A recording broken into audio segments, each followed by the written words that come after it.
Good morning, welcome back to our YouTube channel. Ancient history के 20 question इस video में discuss करेंगे। History के क्वेश्चन पूछे ही जाते हैं, हमने इसमें 3 हिस्से कर दिए हैं, एंशिएंट, मिडिवल और मॉडर्न हिस्ट्री। तीनों से 20-20 क्वेश्चन डिस्कस करेंगे। आज एंशिएंट हिस्ट्री के क्वेश्चन शामिल किए हैं। पहला क्वेश्चन है, couple burial was found from which of the following Harappa sites. Harappa sites में कौन सी साइट थी जहाँ से 2 लोगों के शव प्राप्त हुए हैं? ऑप्शंस हैं मोहनजोदारो, हड़प्पा, चौहदड़ो, लोथल। इन 4 साइट्स में करेक्ट ऑप्शन लोथल है। लोथल कहाँ पर है? लोथल है गुजरात में। लोथल कहाँ पे है? लोथल है गुजरात में। और लोथल से रिलेटेड आप क्या जान सकते हैं?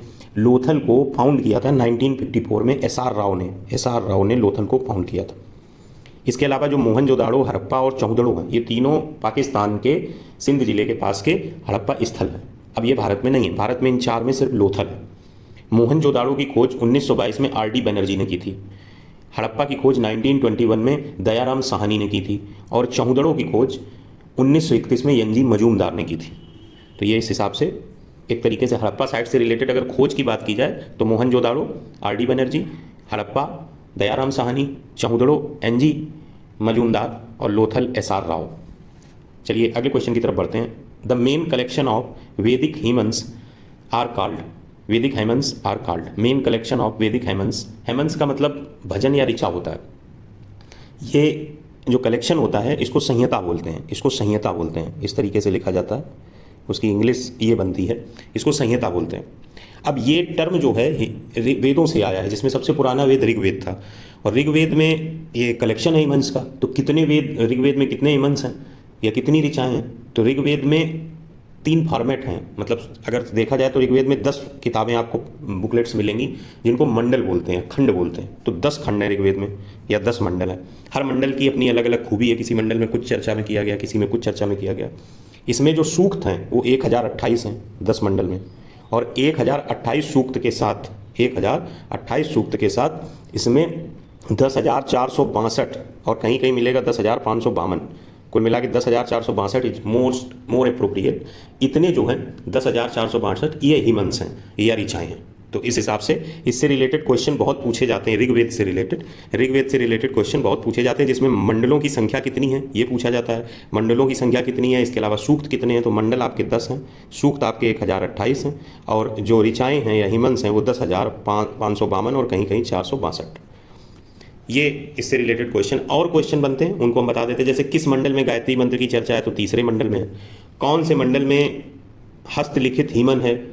तो 8वें मंडल में। हस्तलिखित हीमन को कहते क्या है? तो खिल कहते हैं उसको। इसके अलावा सोम देवता किस मंडल में है? तो 9th मंडल में है। इसके अलावा 4 वर्ण जो चर्चा में किए गए हैं, ब्राह्मण, क्षत्रिय, वैश्य, शूद्र, ये किस में चर्चा की गई? तो ये सबसे ज़्यादा पूछा जाता है, तो ये 10वें मंडल में है। तो ऋग्वेद अपने आप में ऐसा पुराना वेद है। चलिए अगले क्वेश्चन की तरफ बढ़ते हैं। Atharvaveda is a collection of kandas. Kandas मतलब मंडल्स। अथर्ववेद के कितने पार्ट हैं? तो अथर्ववेद के 20 खंड हैं, और इसमें भी it is a collection of 730 hymns with about 6,000 mantras into 20 books. तो यहाँ पे करेक्ट ऑप्शन 20 होगा। अगला क्वेश्चन है, in which of the following sites of Indus Valley civilisation was the great bath found. जैसे कपल वेरियल इंपॉर्टेंट है, ऐसे ग्रेट बाथ है। ऑल्दो एक इंडस वैली सिविलाइजेशन साइट पर 10-10 चीज़ें पाई गई हैं, उनमें से 4 या 5 पे क्वेश्चन बनते हैं। तो आपको बहुत ज़्यादा हम इसलिए डिटेलिंग में नहीं जा रहे हैं, जो क्वेश्चन हैं उनको शामिल ही कर दिया। ग्रेट बाथ मतलब महान स्नानागार कहाँ पाया गया? ऑप्शन है कालीबंगा, धौलावीरा, लोथल, मोहनजोदाड़ो। तो great bath is one of the best known structures among the ruins of Harappa civilisation excavated at Mohenjodaro, जो कि सिंध प्रोविंस ऑफ पाकिस्तान में है। तो करेक्ट ऑप्शन डी पार्ट होगा, मोहनजोदाड़ो। फिर से याद दिला दें, मोहनजोदाड़ो को किसने फाउंड किया था? 1922 में फाउंड किया था आर डी बनर्जी ने। क्योंकि पैरेलल में इस क्वेश्चन के एग्जिस्टेंस को भी याद रखना पड़ेगा, तभी जाके याद रहेगा। अगला क्वेश्चन है, the first ruler of Magadha from the Haryanka dynasty was. पहला रूलर हर्यक डायनेस्टी का, तो वो बिंबसार था। पहला रूलर कौन था हर्यक डायनेस्टी का? बिंबसार था। तो करेक्ट ऑप्शन बी पार्ट हो जाएगा। अगला क्वेश्चन है, the foundation of Sanchi stupa was laid by which of the following kings. Sanchi stupa किसने बनवाया था? समुद्रगुप्त ने, बिंबसार ने, अशोक ने, चंद्रगुप्त मौर्य ने। ये अशोक ने बनवाया था सांची स्तूप। ये कहाँ स्थित है? ये एमपी के रायसेन डिस्ट्रिक्ट में है। ये एमपी के रायसेन डिस्ट्रिक्ट में है, और मौर्य एम्परर अशोक ने इसे बनवाया था। It is considered the oldest stone structure in India. तो यहाँ पे करेक्ट ऑप्शन अशोक हो जाएगा। Sanchi stupa is located in Raisen district of MP. Raisen district of MP. अगला क्वेश्चन है, ये सारे क्वेश्चन जो मैं डिस्कस कर रहा हूँ, ये SSC GD, SSC MTS, SSC CHSL, SSC CGL, SSC CPO, SSC JE के अतिरिक्त एसएससी द्वारा कंडक्ट किए गए सभी एग्जामों में से एंशिएंट हिस्ट्री के वो टॉप 20 क्वेश्चन हैं जिनकी प्रोबेबिलिटी एसएससी जेई में पूछे गए क्वेश्चंस की फ्रीक्वेंसी से मैच करती हुई मेरे पॉइंट ऑफ व्यू में पाई गई है। क्वेश्चन है, Dhamek Stupa is located at which of the following places? Bodhgaya, Sarnath, Sanchi, Kaushambi. जो धमेक स्तूप है ये सारनाथ वाराणसी के पास है, तो करेक्ट ऑप्शन बी पार्ट होगा। इसको बनवाया अशोक ने था और ये सिलेंड्रिकल इन शेप है और आपके सामने प्रस्तुत है, ये बना हुआ है आपका धमेक स्तूप। रेड ब्रिक्स और स्टोन का इस्तेमाल किया गया। अगला क्वेश्चन है, the Barabar caves, very important, the oldest surviving rock cut caves in India mostly belong to which of the following periods? Chola dynasty, Gupta empire, Maurya empire, Chera dynasty. जो बराबर हिल केव्स हैं ये oldest surviving rock cut caves हैं और ये Maurya empire से संबंध रखते हैं, most of the Barabar hill caves. Some with Ashoka inscription, उसमें भी अशोक के कार्यकाल में। और ये कहाँ लोकेटेड हैं? ये जहानाबाद डिस्ट्रिक्ट बिहार में लोकेटेड है बराबर हिल केव्स। इसका अगर आप फिगर देखें तो इस तरीके से इसका फ्रंट दिखता है बराबर हिल केव्स का।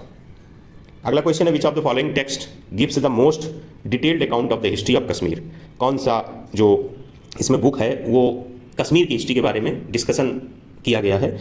अगर आपने यूपीपीएससी यही दिया होगा तो संभवतः ये क्वेश्चन उसमें था। ऋतुसंहारा, राजतरंगिणी, मेघदूतम, अभिज्ञान शाकुंतलम। तो करेक्ट ऑप्शन है राजतरंगिणी। राजतरंगिणी कल्हड़ के द्वारा लिखी गई है जिसमें हिस्ट्री ऑफ कश्मीर संस्कृत में डिस्कस की गई है। 12th सेंचुरी में इसे लिखा गया था। तो ये भी पूछा जाता है कि राजतरंगिणी किसने लिखी है, तो राजतरंगिणी कल्हड़ ने लिखी है। राजतरंगिणी कल्हड़ ने लिखी, यहाँ पे करेक्ट ऑप्शन बी पार्ट होगा। Sangam poems mention in Tamil word Muvendar which means? जो संगम काल के संगम युग पोइम्स लिखा होना चाहिए, संगम युग पोइम्स। जो संगम युग काल की कविताएं हैं उनमें एक वर्ड यूज होता है, उसको मूवेंद्र बोलते हैं, जिसका मतलब क्या है? मूवेंद्र का मतलब तमिल में जो उसका रियल मतलब है 3 चीफ्स। चीफ्स का मतलब प्रमुख, 3 प्रमुख। और किस संदर्भ में ये बात की जा रही है? ये संदर्भ में बात की जा रही है कि जो चोला, चेरा और पांड्य, ये 3 फैमिली थी जिन्होंने रूल किया था साउथ इंडिया में आज से 2300 वर्ष पहले, उनकी बात की गई है संगम युग में कविताओं में। तो चोला, चेरा और पांड्या 3 फैमिली की बात, 3 चीफ्स बोल सकते हैं, 3 प्रमुख बोल सकते हैं। मूवेंद्र शब्द का अर्थ है संगम युग की कविताओं में इसका डिस्कशन हुआ है। करेक्ट ऑप्शन सी पार्ट होगा। अगला क्वेश्चन है, मौर्य एम्परर अशोक ने कलिंग को जीता which is currently known as? Kalinga is currently known as Orissa. 70 to 80% of the part was known as, currently known as Orissa. Xuanzang जिसने कांचीपुरम को विजिट किया, कैपिटल ऑफ पल्लवाज जो थी, during the rain of which ruler? बहुत इंपॉर्टेंट है और लोग गलत कर जाते हैं फर्स्ट सेकंड के चक्कर में। Mahendra Varman first, Mahendra Varman 2, Narasimha Varman first, Parameshwaram Varman second. इन्होंने नरसिंह वर्मन फर्स्ट के कार्यकाल में विजिट किया था। और वेनसांग चाइनीज था, ये एक चाइनीज ट्रैवलर था, बुद्धिस्ट मंक भी था। पल्लव डायनेस्टी के नरसिंह वर्मन को कार्यकाल में विजिट किया था वेनसांग ने। अगला क्वेश्चन है, during the Gupta period gold coins where called by which of the following names? Gold coins को गुप्ता पीरियड में क्या कहा जाता था?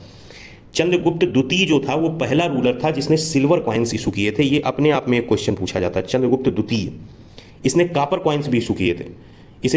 इसने चंद्रमा बनवाया था कॉइन्स पे, और गोल्ड कॉइन्स भी इसी ने इशू किए थे जिनको दीनार बोला जाता था, जिनको दीनार बोला जाता था। तो during Gupta period Chandragupta 2 was the person who issued silver coins firstly, also issued copper coins and also issued gold coins which were named as dinar. तो करेक्ट ऑप्शन डी पार्ट हो जाएगा। अगला क्वेश्चन है, Pushyabhuti who ruled from Thaneshwar was the founder of which of the dynasty? Vardhana dynasty से belong करता था पुष्यभूति। और इसमें वर्धना डायनेस्टी में पुष्यभूति के अलावा जो प्रभाकर, चूंकि पुष्यभूति तो फाउंडर है तो जाना ही जाएगा, प्रभाकर वर्धना जो थे वो एक नोटेबल किंग थे वर्धना डायनेस्टी के, प्रभाकर वर्धना। अगला क्वेश्चन है, the first important ruler to emerge from the Chola dynasty was? कौन से रूलर चोला डायनेस्टी से थे जो बहुत फेमस हुए थे? तो important ruler to emerge from Chola dynasty was Raj Raja Chola. Raj Raja Chola, उनका जो शासनकाल था वो 985 से 1014 सी तक चला था। Raj Raja Chola was launched many naval campaigns, इन्होंने बहुत जो है समुद्री हमले किए थे और कैप्चर कर लिया था मालाबार कोस्ट, मालदीव और श्रीलंका को। तो Raja Raj Chol was the famous king of Chola dynasty.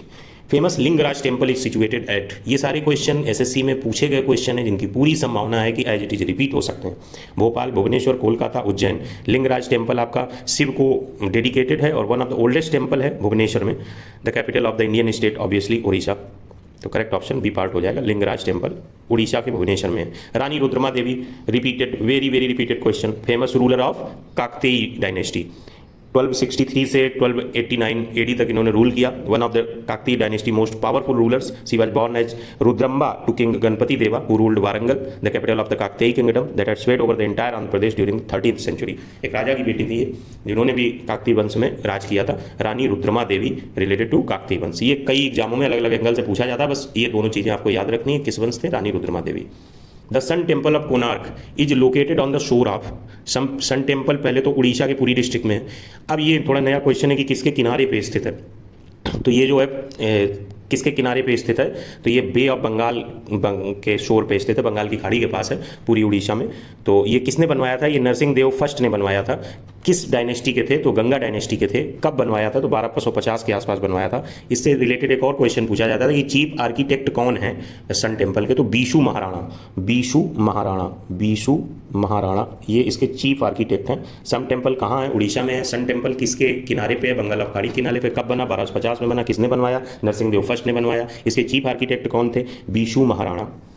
अगला क्वेश्चन है the temple of Khajuraho, the temple of Khajuraho are magnificent example of, temple of Khajuraho are magnificent example of, किस स्टाइल के बने खजुराहो का जो मंदिर है वो किस स्टाइल का है, वेसारा का है, नागरा का है, ईस्टर्न का है, द्रविड़ियन का है। तो ये नागरा स्टाइल का है और इसमें एक अंतरला होता है, एक महामंडपा होता है, एक अर्धमंडपा होता है, एक प्रदक्षिणा पाठ होता है। तो इस तरीके से इसमें नागरा स्टाइल में एक टर्मिनोलॉजी होते हैं। आप फिगर देख लीजिएगा खजुराहो के टेम्पल का, तो वो नागरा स्टाइल है। तो करेक्ट ऑप्शन बी पार्ट होगा। 20th नंबर आपकी स्क्रीन पे संभवतः ना आए, क्वेश्चन रिपीट कर देते हैं। The well known dialogue between Nachiketa and Yama is mentioned in which Upanishad, Nachiketa और यामा के बीच डायलॉग डिलीवरी हुई थी, जिसमें नचिकेता के प्रश्न ये थे कि मरने के बाद क्या होता है, यामा ने उसके उत्तर दिए थे। ये किस उपनिषद में है, तो ये कठोपनिषद में है। नचिकेता और यामा की बात कठोपनिषद में है। जो अंतिम प्रश्न आपकी स्क्रीन पे नहीं आ रहा है वो कठोपनिषद में नचिकेता और यामा के बीच हुई बातचीत या डायलॉग किस उपनिषद में है, तो उसका करेक्ट ऑप्शन होगा कठोपनिषद। तो ये 20 क्वेश्चंस थे आपके सामने। मिनिमम टाइम में इसी लेवल का डिस्कशन किया जा सकता है ताकि वो चीज़ें आपके माइंड पे रिमेन बनी रहें, सबकॉन्शियस माइंड में आप उसको याद रख पाएं। नेक्स्ट वीडियो में मिलते हैं मिडिवल हिस्ट्री के कुछ क्वेश्चंस के साथ। Thanks for watching. कम्युनिटी पर डेली रात को 11 बजे सोने से पहले, 12 बजे जब भी आप सोते हो, तो जाकर जो भी 20, 30, 50 क्वेश्चन आपको मिलते हैं उनको अटेम्प्ट किया करिए, उनके नीचे के एक्सप्लेनेशन को देखा करिए। बाई डिफॉल्ट अगर कोई क्वेश्चन गलत पड़ जाता है तो कमेंट करके उसमें मेंशन किया करिए। ये क्वेश्चंस धीरे धीरे जब एग्जाम आपका होगा तो आपको रियलाइज होगा कि बेनिफिशियल होंगे। Thanks for watching.